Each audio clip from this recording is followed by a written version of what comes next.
Mediated transport का जो दूसरा तरीका है वो एक्टिव ट्रांसपोर्ट है। इसमें देखिए एक सेल ये है और सेल के बाहर उसका एक्स्ट्रा सेलुलर एनवायरनमेंट होगा या एक्स्ट्रा सेलुलर फ्लूइड कहेंगे। सेल प्लाज्मा मेम्ब्रेन के अंदर ये साइटोप्लाज्म होगा, इसी को इंट्रासेलुलर भी कहेंगे।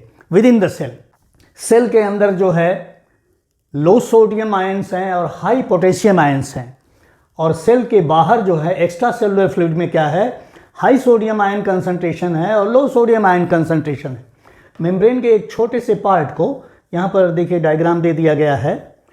ये एक सोडियम पोटेशियम पंप है या सोडियम पोटेशियम ATPase है। ये एक ट्रांस मेम्ब्रेन प्रोटीन है जो कि आप मेम्ब्रेन के स्ट्रक्चर में पढ़े हैं, जानते हैं कि इंट्रिंसिक प्रोटीन होती है, इंटीग्रल प्रोटीन होती है। तो एक सोडियम उसी को इंटीग्रल प्रोटीन को सोडियम पोटेशियम पंप कहते हैं। और ये जो मेम्ब्रेन में पाई जाने वाली डिफरेंट प्रोटीन्स हैं उनके अपने डिफरेंट फंक्शन हैं, सब बहुत स्पेसिफिक है। जैसे एंजाइम एक स्पेसिफिक फंक्शन करता है, उसी तरह से ये इंटीग्रल मेम्ब्रेन प्रोटीन्स भी जो होती हैं वो एक स्पेसिफिक टास्क करती हैं।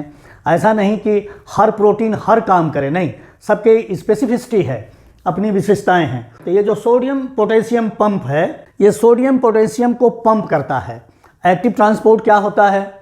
एक्टिव ट्रांसपोर्ट मटेरियल्स या आयंस या मॉलिक्यूल्स को कंसंट्रेशन ग्रेडियंट के अगेंस्ट फ्लो कराता है, पंप करता है। और डिफ्यूजन में हमने पढ़ा कि डिफ्यूजन में कंसंट्रेशन ग्रेडियंट के डाउनवर्ड्स मूवमेंट होता है, लेकिन ये उसके जस्ट अपोजिट है। यहाँ पर देखिए इनसाइड द सेल साइटोप्लाज्म में सोडियम आयंस कम है, लो सोडियम है, और पोटेशियम आयंस ज़्यादा हैं। लेकिन मेम्ब्रेन क्या करती है? मेम्ब्रेन सर्टेन आयंस या मॉलिक्यूल्स को पंप करती है, उनके कंसंट्रेशन ग्रेडियंट के अगेंस्ट अपहिल टॉस करती है। जैसे नीचे से ऊपर जाना होता है उस तरह का कार्य करती है। लो कंसंट्रेशन से हाई कंसंट्रेशन की तरफ पंप करती है। और जब कभी भी अपहिल टास्क होगा, कंसंट्रेशन ग्रेडियंट के अगेंस्ट जाना होगा या काम करना होगा, तो वहाँ हमें एनर्जी खर्च करनी पड़ती है, और वो एनर्जी जो है ATP से आती है। एक बहुत ही इंपॉर्टेंट है सोडियम पोटेशियम पंप। साइटोप्लाज्म के साइड में, इनर साइड में, ये मेम्ब्रेन है, तो मेम्ब्रेन की ये देखिए इनर साइड हो गई, ये आउटर साइड हो गई। तो ये मेम्ब्रेन है, इसकी ये इनर साइड हो गई और एक्स्ट्रा सेलुलर फ्लूइड की तरफ आउटर साइड हो गई। तो इनर साइड पर एक ATP मॉलिक्यूल हाइड्रोलाइज होगा इस एंजाइम के द्वारा, और वो हाइड्रोलाइज कराएगा एडिनोसिन ट्राइफॉस्फेट। इसमें 3 फॉस्फेट हैं, तो उसका हाइड्रोलिसिस से ADP बनेगा और एक इनऑर्गेनिक फॉस्फेट बन जाएगा। उससे एक फॉस्फेट के अलग होने से बहुत ज़्यादा एनर्जी लिबरेट होगी, और वो एनर्जी जो है इन सोडियम आयंस को पंप करने में हेल्पफुल होगी। उसी तरह से ये पोटेशियम आयंस जो हैं एक्स्ट्रा सेलुलर फ्लूइड में लो कंसंट्रेशन में हैं, तो लो कंसंट्रेशन से इनको पंप करेगा, इनको भी इनके कंसंट्रेशन ग्रेडियंट के अगेंस्ट पंप करेगा। तो एक ATP के हाइड्रोलिसिस से जो एनर्जी लिबरेट होगी वो इस प्रोटीन को इसके शेप को भी चेंज कराएगी।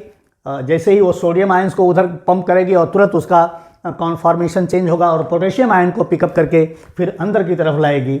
ये जो एक्टिव ट्रांसपोर्ट है ये बायोलॉजिकल सिस्टम के लिए, लाइफ प्रोसेसेस के लिए बहुत इम्पॉर्टेंट है। अगर एक्टिव ट्रांसपोर्ट न हो तो कैसे नर्व का कंडक्शन कैसे होगा, नर्व्स मैसेजेस कैसे देंगी, मसल सेल्स कॉन्ट्रैक्ट कैसे करेंगे, तो इनका बहुत ही इंपॉर्टेंस है सोडियम पोटेशियम बैलेंस को।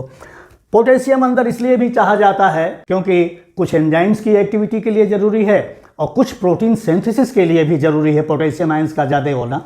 एक्टिव ट्रांसपोर्ट एक रैपिड प्रोसेस है, जबकि डिफ्यूज़न एक स्लो प्रोसेस है।